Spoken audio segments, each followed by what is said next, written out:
When you've got a kitchen like this, making a midweek pasta is faster.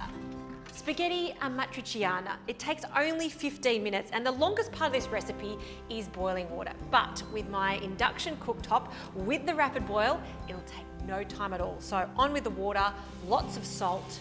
First, we're going to start with the pancetta. So we want this to just slowly heat up to render the fat. The great thing about the slide control is you can control the temperature, so little by little, it's going to heat up. Now that that's crispy, I'll add some oil, garlic, chili, and some crushed tomato.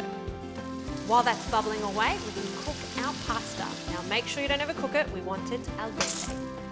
Pasta's cooked, so use some tongs to place it into the sauce and a little of that starchy cooking water, and this is going to bring it all together. Give it a really good toss.